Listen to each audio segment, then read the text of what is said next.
So I'm embarrassed that I have a career. I talk about things like trust and cooperation, and there should be no demand for my work.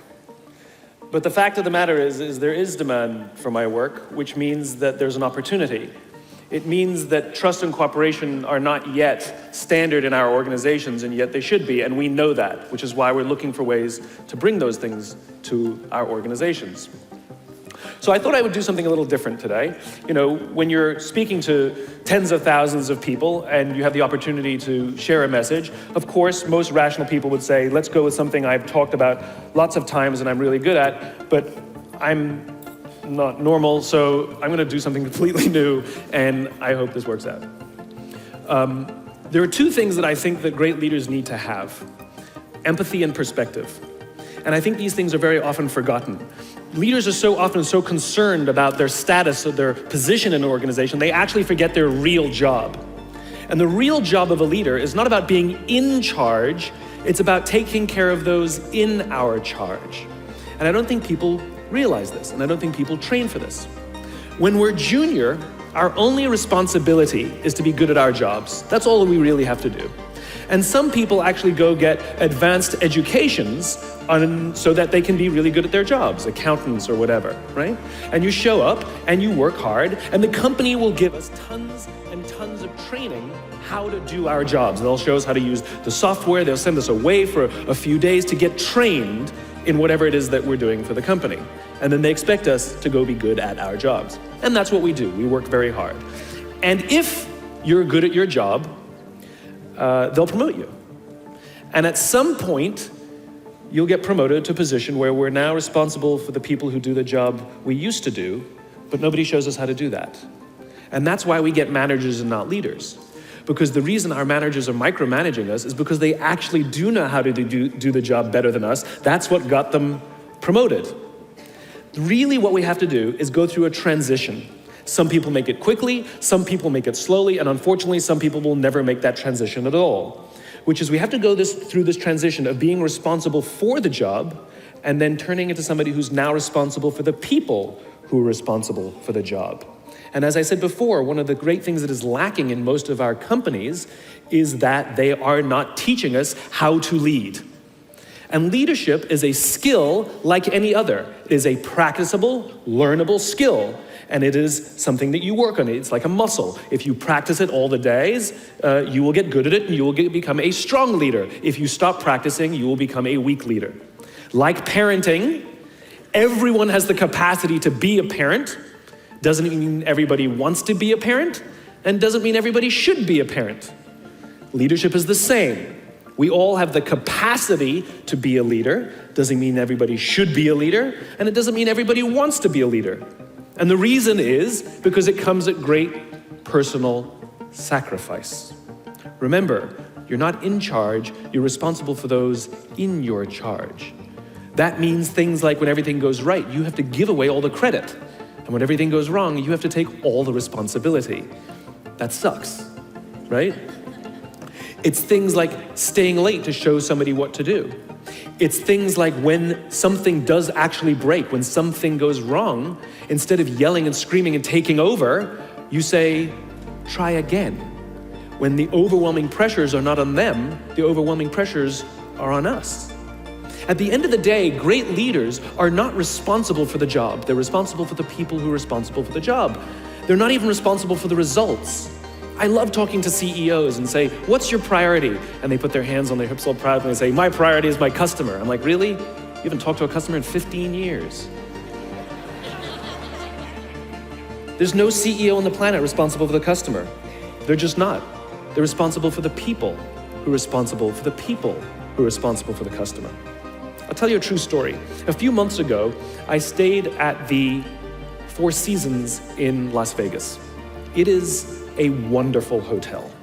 And the reason it's a wonderful hotel is not because of the fancy beds. Any hotel can go and buy a fancy bed. The reason it's a wonderful hotel is because of the people who work there.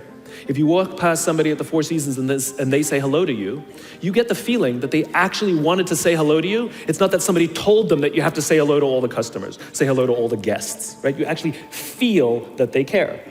Now, in their lobby, they have a coffee stand.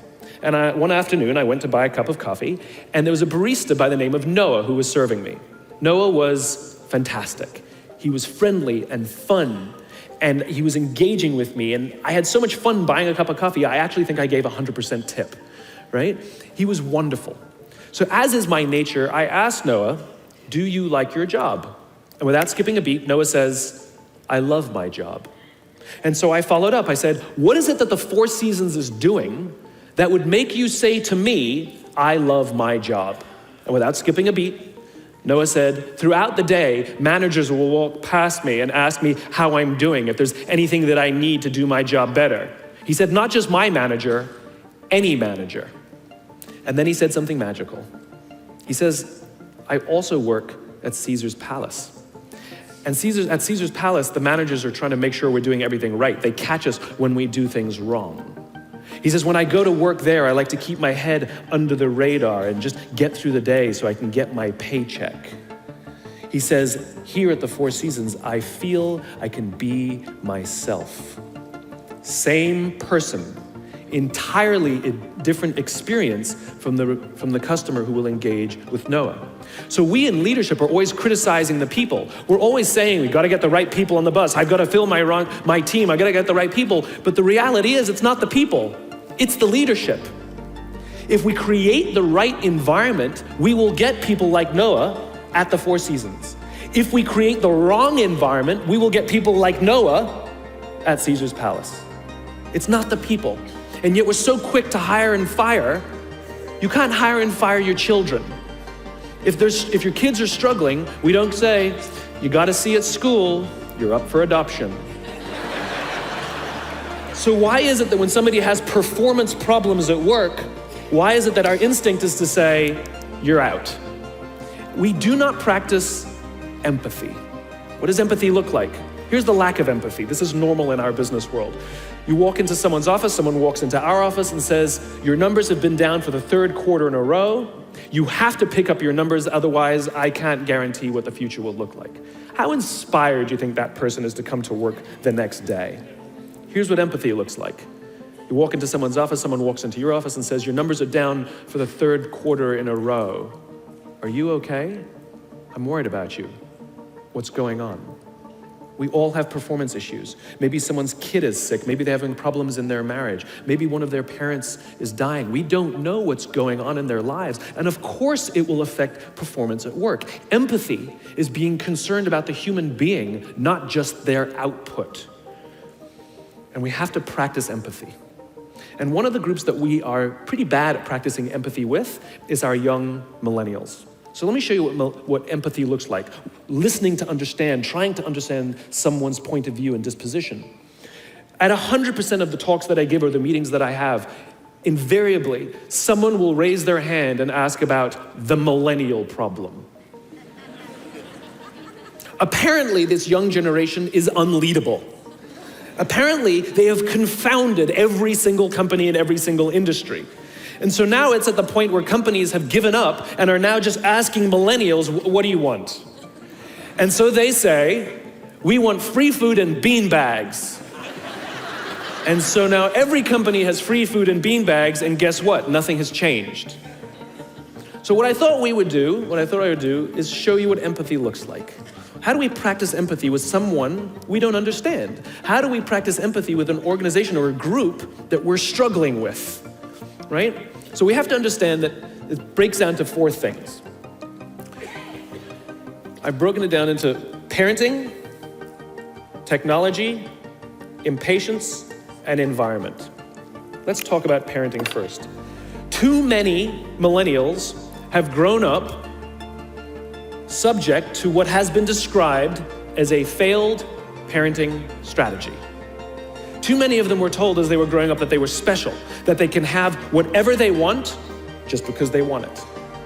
They got medals for coming in last. They got participation medals, right? And the science on this is already good. We know that it devalues the feeling that somebody who works hard and comes in first place, and it actually makes the person who comes in last embarrassed because they know they don't deserve it. So it actually makes them feel worse. It actually doesn't help.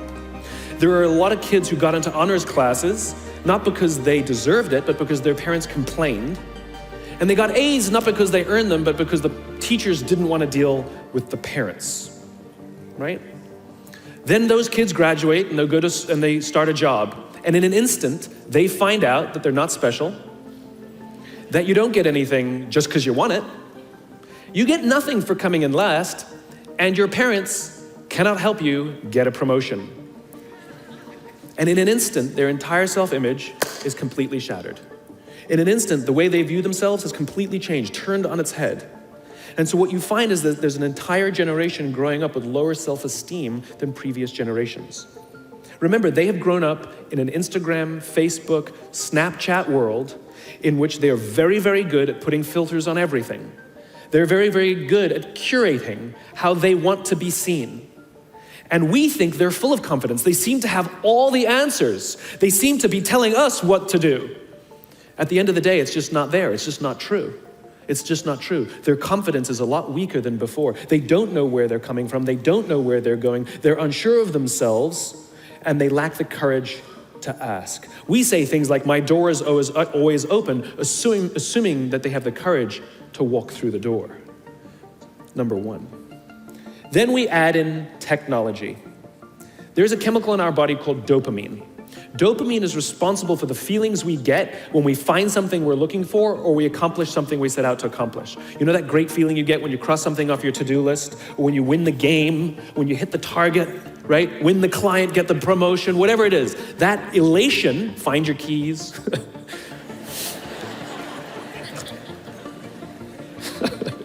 That elation comes from a chemical in our body called dopamine. Right? Now, other substances, other things that release dopamine include alcohol, nicotine, gambling. That's what makes us feel good when we engage with those things, and it's the root of a lot of addiction. In fact, almost every alcoholic on the planet discovered alcohol when they were teenagers. You see, when we're very, very young, the only approval we need is approval from our parents. And then as we go through adolescence, we now crave the approval of our peers. Very frustrating for our parents, very important for us. It allows us to acculturate outside of our immediate families into the larger tribe. Very, very important, right? It's a time of high stress and high anxiety, and we're supposed to learn to rely on our friends. Some people, quite by accident, discover alcohol and the numbing effects of dopamine to help them cope with the stress, and that becomes hardwired. And then for the rest of their lives, when they suffer some kind of extreme stress, they don't turn to a person, they turn to the bottle, right? Now, we also know that dopamine is released with cell phones and social media. So that bing, buzz, flash, and beep that we get from our phones that feels so good, it releases dopamine. We like getting it. Yes, we all hate all the emails, but we love the bing, right? We've all been in this position. You know, you're feeling a little bit down, you're feeling a little bit sorry, maybe feeling a little bit sad. And so what do? We send out 10 texts to 10 friends. Hi, hi, hi, hi, hi. And we hope that they write back because it feels good, right? So now we have a young generation with basically unfettered access to social media and cell phones. We have age restrictions on alcohol, we have age restrictions on smoking, and we have age restrictions on gambling. We have no age restrictions on this other dopamine-producing device called social media or cell phones. It's the equivalent of throwing open the liquor cabinet and telling our young adolescents, I know this is a stressful time, try the vodka, it'll get you through these hard times. That's basically what we're doing. And so what's happening is it's becoming hardwired, where our young generation isn't learning the coping skills and coping mechanisms to turn to another human being when they're struggling or stressed. They're turning to social media or their cell phones. Their self-worth sometimes becomes wrapped up in how many likes they get. They obsessively check how many likes, and actually will get depressed if they don't get any. You see them going out with their friends, and instead of connecting with their friends, they will simply sit and talk on the phone. Let me show you something that's really powerful. Can I borrow your phone, please? There's one right there in between you. Just let me borrow that for a sec. I'm asking you to give me somebody else's phone. You don't have to turn it on. I just need it. Thank you. So let me show you the subconscious power of this device. What if I were to hold my phone while I'm giving this presentation? I'm not checking it, it's not buzzing, it's not beeping. I'm simply holding it. Do you feel like you're the most important thing to me right now? No, you do not. And this is an artificial environment. Now think about how often this phone is out while we're talking to other people. Hey boss, can I talk to you? Sure, what's on your mind? As opposed to, sure, what's on your mind? We go out for dinner or lunch with our family and our friends. We have meetings, and we put the phone on the table, which sends a subconscious message to everybody else in the room that this is not that important to me. You're not that important to me. And by the way, putting your phone upside down is not more polite. This is my favorite one, where the phone rings in the middle of a dinner, in the middle of a lunch, in the middle of a meeting, and somebody goes, I'm not gonna answer it. Oh my God, just so magnanimous. Right? Thank you. Right? Put it away, keep it away, because what it does is it actually hurts our ability to relate to each other. Now you look at young kids these days, they're on them all the time. I don't blame them, it is addiction. We yell and scream at them, but it's like yelling and screaming at an alcoholic. It doesn't help the fact that it's a chemical addiction. Right? So you take an insecure generation that now, through no fault of their own, struggles to cope with stress. They don't know how to cope with and deal with stress. And as they have told me, many of them will admit that they struggle to form deep, meaningful relationships. They will admit that many of their friendships are superficial. Right? That their friends they know would cancel on them if they get a better plan, that they wouldn't really know who to talk to if they get depressed. And maybe they'll turn to an online support group, which is not a real thing. It's not human, right? And we've seen the impact of this. We're starting to see rises of depression in this generation. We're starting to see rise of suicide in this generation. We're starting to see a rise of accidental death due to drug overdose from this generation. Universities are currently dealing with an epidemic that they've never dealt with before, which is the number of kids requesting leaves of absence due to depression. Right? Now, those are all extreme examples. The less extreme and more likely example is that someone will go through life just never really finding joy or fulfillment, and everything's just fine. How's your job? It's fine. How are your friends? They're fine. But no joy, because you just cannot, because joy, fulfillment comes from this. It comes from human interaction. We are social animals and we need it. And we have to learn to rely on our friends. And that skill is desperately lacking. So you add in the next one, impatience. This generation is often accused of being entitled. And if you've worked with any of them before, sure seems that way. But I would argue that we're misreading the tea leaves. They're not entitled, they're impatient. Again, let's practice empathy. How did they grow up? They grew up in a world of instant gratification. You want to buy something, you go on Amazon, it shows up the next day. You want to watch a movie, you don't check movie times, you just log on and download it whenever you want to watch it. Stream it. Right? You want to watch a TV show? You don't wait week to week to week. You just binge watch for the weekend. In fact, if you want to get hold of somebody, you don't leave a message on their machine and wait 4 hours for them to get the message and call you back. You just text them and they'll get back to you literally instantaneously. Heck, if you want to go on a date, you don't even have to be like, hey, you just swipe right. You got a date. Never learned the skill set of like, what are you doing, right? You can have 4 dates in a night.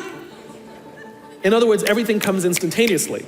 They have falsely applied the instant gratification model to life fulfillment and career fulfillment. They want it all instantaneously. The problem is life, relationships, career are not destinations. Like, look, I found the job I love. That's not how it works. It's not a scavenger hunt. I'm looking for the job that will, no, it doesn't work that way. It's a journey. It's the same with love. It's like, I found love. No, you didn't. You work hard every single day to stay in love. It's a journey. It's as if they're standing at the foot of a mountain. They know exactly what they want. They can see the summit. What they don't see is the mountain. I talked to some recent college grads who are in their entry-level jobs on a regular basis, and I'll ask them things like, how's it going? And they'll say, yeah, I think I'm gonna quit. I'm like, why? They're like, I'm not making an impact. I'm like, you've been here 8 months, right? And this is the problem. They see it as destination. I'm not making an impact. I hear it all the time. But they don't even know what that means, impact. Yes, we all want to make an impact. What kind of impact? What do you want to do? How do you want to contribute to the world? This is what vision is. This is what why is. It's become generic and abstract. But the problem is they're wafting around. They're looking for the right, they'll go from job to job to job, hoping that the next one sticks. They go from relationship to relationship, hoping that the next one is the love that I've been looking for. They don't know how to ask for help, and it makes them feel even worse because they can't find the thing that they're looking for. Maybe it's me. So you have an insecure generation that doesn't have coping mechanisms, that wants everything resolved and resolved now. I have a thought, let me just send a text, as opposed to, let me wait an hour when I'm done with lunch with you, and then I'll send my text, for example. And then we get to the fourth and most egregious of the four observations, environment. We're now taking this wonderful, smart, idealistic, ambitious, hardworking, good group of people that were dealt a bad hand, and we're putting them in corporate environments that do not care about them as human beings. Right? We have, for some reason, our work world has changed over the past 20 and 30 years. We are suffering the side effects of business theories left over from the 80s and 90s. And they are bad for people, and they are bad for business. Let me give you an example. The concept of shareholder supremacy was a theory proposed in the late 1970s. It was popularized in the 80s and 90s. It is now standard form today. You talk to any public company and you ask them their priority and they say maximize shareholder value. Really? That's like a coach prioritizing the needs of the fans over the needs of the players. How are you going to build a winning team with that model? But that's normal today. We don't even perceive it as broken or damaged or wrong or outdated. Remember, the 80s and 90s were boom years with relative peace and a kinder, gentler Cold War. Nobody was practicing hiding under their desks in school anymore. We are no longer in those times. These are no longer boom years. These are no longer peaceful times, and those models cannot work today. Here's another one. Mass layoffs. Using someone's livelihood to balance the books, right? It's so normal in America today that we don't even understand how broken and how damaging it is, not only to human beings, but to business. You know, companies talk about how they want to build trust and cooperation, and they announce a round of layoffs. Do you know the quickest way to destroy trust and destroy cooperation in a business, literally in one day? Lay people off, and everyone gets scared. Right? Can you imagine sending someone home to say, honey, I can no longer provide for our family because the company missed its arbitrary projections this year? And forget about the people who lost their job. Think about the people who kept their jobs. Because every single decision a company makes is a piece of communication. And the company has just communicated to everybody else, this is not a meritocracy. We don't care how hard you work or how long you've worked here. If we miss our numbers and you happen to fall on the wrong side of the spreadsheet, I'm sorry, we cannot guarantee employment. In other words, we come to work every day afraid. And we're asking our youngest generation to work in environments where how would any of us ever stand up and admit, I made a mistake? We're constantly being told, you have to be vulnerable. Leaders are vulnerable. What does that even mean? It doesn't mean you walk around crying, I'm vulnerable, right? No, what vulnerability means is you create an environment in which someone feels safe enough to raise their hand and said, I don't know what I'm doing. You've given me a job and I haven't been trained to do it. I need help. I made a mistake. I screwed something up. I'm scared. I'm worried.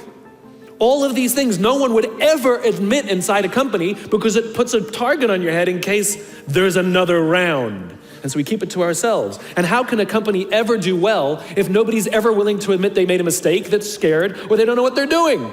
And so we've literally created cultures in which every single day, everybody comes to work and lies, hides, and fakes.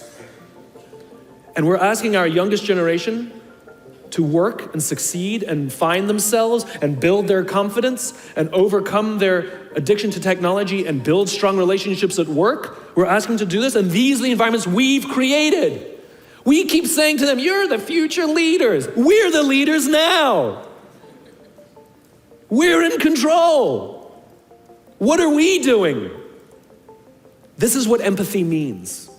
It means if there's an entire generation struggling, maybe it's not them. It's like, the only thing that the common factor in all my failed relationships? Me. Same thing. Oh, we just can't get the right performance out of our people. Maybe it's you. Right? It's not a generation. It's not them. They're not difficult or hard to understand. They're human beings like the rest of us, trying to find their way, trying to work in a place where they feel that someone cares about them as a human being. By the way, that's what we all want. In other words, it's not even generational. It's all of us.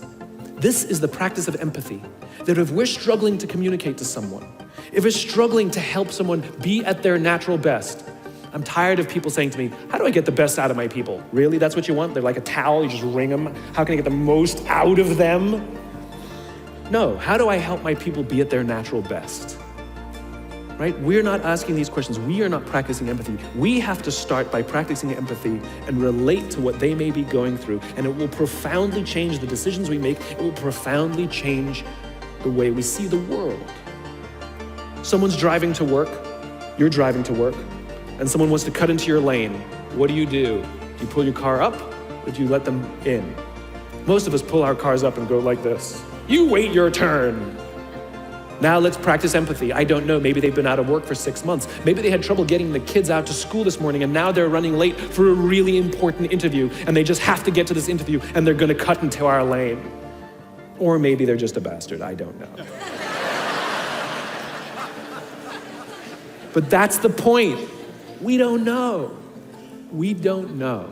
And the practice of empathy will say, I'll let them in and I'll arrive to work 1 car length late. Right? We don't always have to be right. We don't always have to be in charge. We don't always have to be the one who succeeds. It's not about winning or losing. And that's where I go to the second point.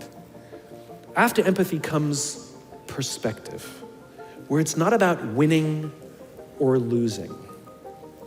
In game theory, there are 2 kinds of games. There are finite games and there are infinite games. And this is how you're going to change your perspective. Right? A finite game is defined as known players, fixed rules, and an agreed upon objective. Baseball, for example. We know the rules, we all agree to the rules, and whoever has more runs at the end of 9 innings is the winner, and the game is over.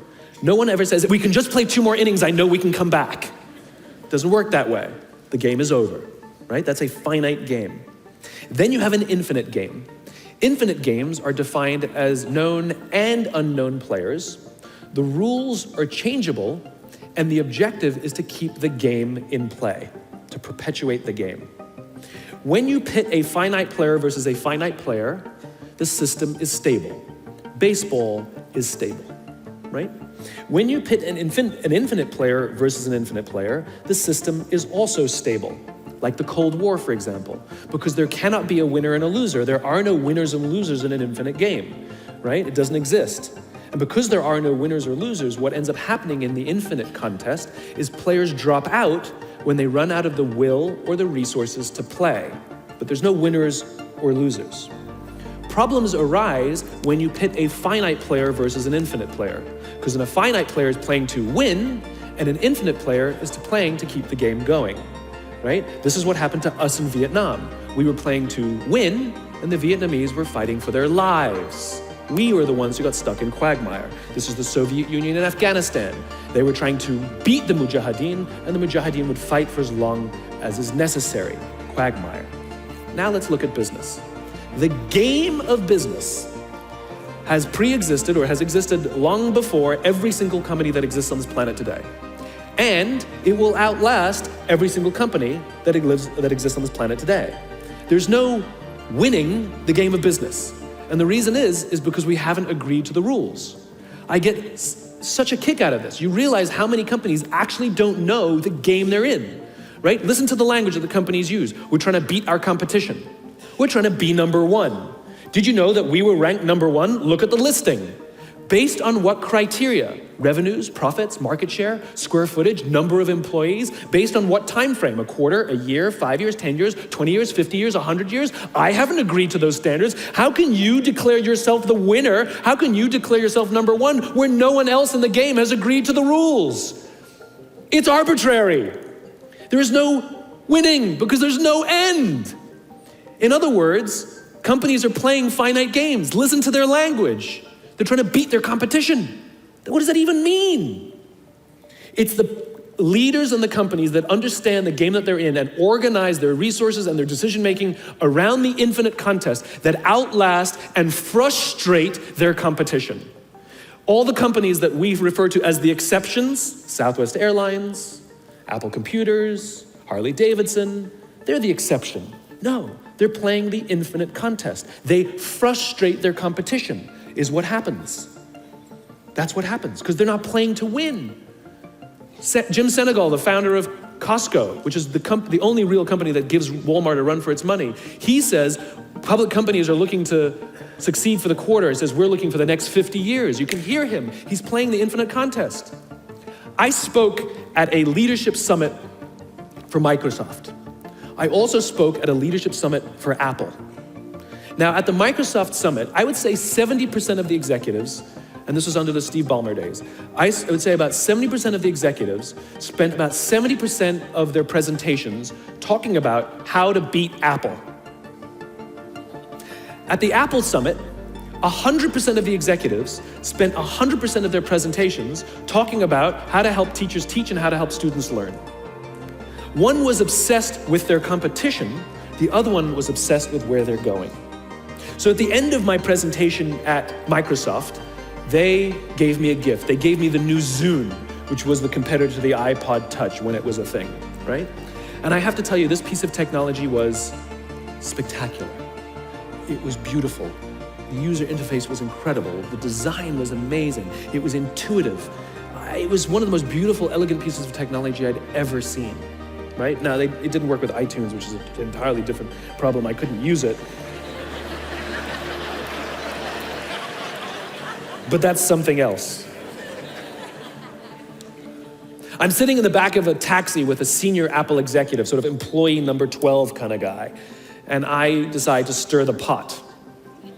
And I turn to him and I say, you know, I spoke at a Microsoft summit and they gave me their new Zune, and I have to tell you, it is so much better than your iPod Touch. And he turned to me and said, I have no doubt. Conversation over.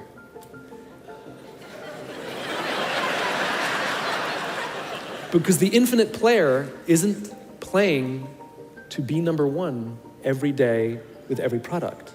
They're playing to outlast the competition. If I had said to Microsoft, oh, I've got the new iPod Touch, it's so much better than your new Zune, they would have said, can we see it? What does it do? We have to see it. Because one is obsessed with their competition, the other is obsessed with why they do what they do, the other is obsessed with where they're going. And the reason Apple frustrates their competition is because secretly, they're not even competing against them. They're competing against themselves. And they understand that sometimes you're a little bit ahead, and sometimes you're a little bit behind. And sometimes your product is better, and sometimes you're not. But if you wake up every single morning and compete against yourself, how do I make our products better than they were yesterday? How do I take care of our customers better than we did yesterday? How do we advance our cause more efficiently, more productively than we did yesterday? How do we find new solutions to advance our calling, our cause, our purpose, our belief, our why every single day? What you'll find is over time, you will probably be ahead more often. Those who play the infinite game understand it's not about the battle, it's about the war. And they don't play to win every day. And they frustrate their competition until their competition drops out of the game. Every single bankruptcy, almost every merger and acquisition is basically a company saying we no longer have the will or the resources to continue to play, and we have no choice to either drop out of the game or merge our resources with another player so that we can stay in the game. That's what that is. And if you think about the number of bankruptcies and mergers and acquisitions, it's kind of proof that most companies don't even know the game they're in. You want to be a great leader, start with empathy. You want to be a great leader, change your perspective and play the game you're actually playing. Thank you very much.